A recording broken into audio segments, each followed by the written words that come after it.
Hello friends, in Copenhagen, Denmark, you can find a clean public toilet within every 5-minute walk. There are no potholes on the roads. Everyone drives within their lane and there's no noise from honking. If you walk on the road, footpaths are built everywhere, and cars stop for you at zebra crossings. The civic sense of people is at such a level that even while standing on escalators, people stand in a line on one side so that whoever is in a hurry can quickly climb the escalator stairs. The entire city's public parks are so clean that you won't find a trace of garbage anywhere. And plastic bottles, when returned, even get you money back. Now compare this scene with India. In most cities of the country, there are mountains of garbage. You'll find garbage lying at every street corner and intersection. People are seen cleaning inside gutters. The condition of public toilets is so bad that people start urinating by the roadside. The noise from car horns is so much that most people sitting in their homes can hear the sound of horns. Footpaths and zebra crossings are missing in half the places. On top of that, people's behavior is such that everyone cuts lines. Without thinking, they throw garbage anywhere. Video clip references, showing a man throwing garbage from a train, a senior railway employee throwing waste outside, and a man urinating near a wall labeled ministry not urinal. These two are like two different countries, two different worlds. But the question here is, were the people of Denmark born more civilized? Do Indians genetically have less civic sense? The answer is obviously no. In reality, the formula that developed countries like Denmark have used is very simple, one that after hearing, you'll say, is that all? But at the same time, this issue of civic sense runs much deeper. Believe me, what I'm going to tell you in this video will completely change your perspective. The civic sense problem, friends, is interlinked with three problems that most people don't talk about, or rather, don't want to. The first problem is casteism and classism. The roots of casteism run deep in our country. Video clip. A politician asks who wants to vote for BSP, then asks why people are sitting on the floor, tells them to sit on chairs, and people respond they can't sit on chairs in front of him. The traditional caste-based occupation has been cleaning. Gandhiji had said that the sanitation worker is like a mother to this society. Just as a mother keeps her child clean and saves them from diseases, the sanitation worker cleans and saves society from diseases.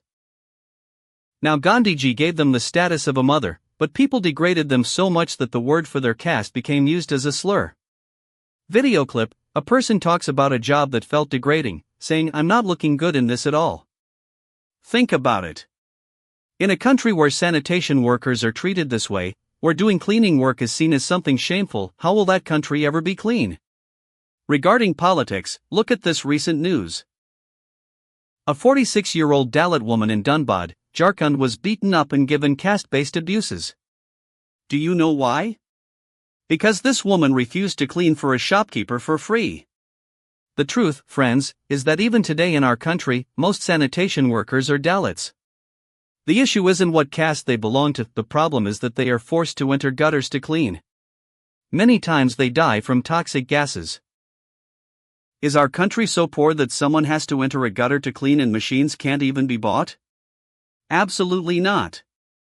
Our country is not that poor. It's just indifferent. Many Indians who settle in developed foreign countries clean their own homes themselves, because hiring a domestic worker is very expensive there. But in India, poverty is so high and unemployment so high that we can auction off labor. You can get your home cleaned for very little money. I want to ask you. The person who comes to work in your house, do you give them respect? Do you treat them respectfully? In most societies and apartments, we've even made separate elevators for them. If they want some tea or water, separate utensils are kept for them. This wrong mindset actually starts right here. People don't consider cleaning to be their own responsibility. In schools, homes, and offices, there's always someone else who comes to clean. Those who collect garbage from our homes. We don't call them sanitation workers, we call them kudewala, garbage person.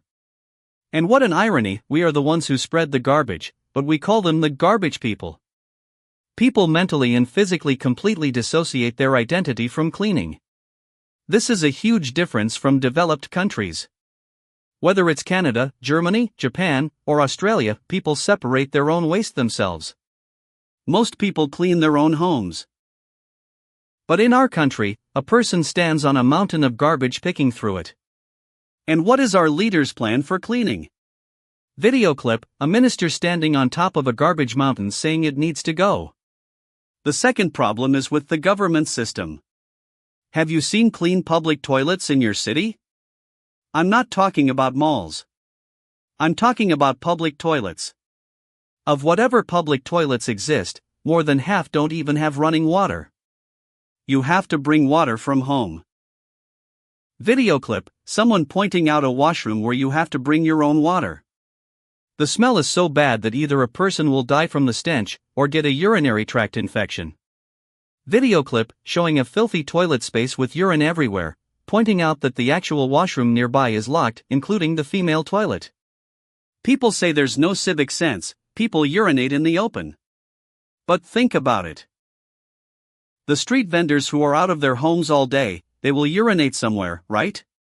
Either give these people access to clean public toilets in malls, or give them designated spots in markets with common toilets. But that doesn't happen either. Think from their perspective: when there's no option left, obviously they will urinate by the roadside. Similarly, are there footpaths by the roadside everywhere? Are zebra crossings built everywhere? No. Are lane markings and road signs properly placed so people know where to turn? No. On the contrary, in our country, flyovers are built where a sudden 90-degree turn appears, or a 4-lane road suddenly becomes 2-lane. Within all this infrastructure, how can you expect people to drive in lanes? What's surprising is that in our country, things are going in the opposite direction. People aren't demanding their rights, they're busy blaming each other. Video clip: someone going live on camera, another person cutting into the frame asking, where's the civic sense? Granted, many people lack civic sense, and I'll discuss the reasons further in the video. But what sense does it make to dismiss everything by just saying people have no civic sense? Video clip: someone saying to Modi ji, these shameless people are dying on purpose to defame you. They have no civic sense. This public doesn't deserve you. Modi ji, throw this public into the Indian Ocean and order a new public on Amazon or Flipkart. I hope you understood that clip was satire. Of course, you can't bring a new public from anywhere. The people of this country have to be taught. But who will teach them, and how?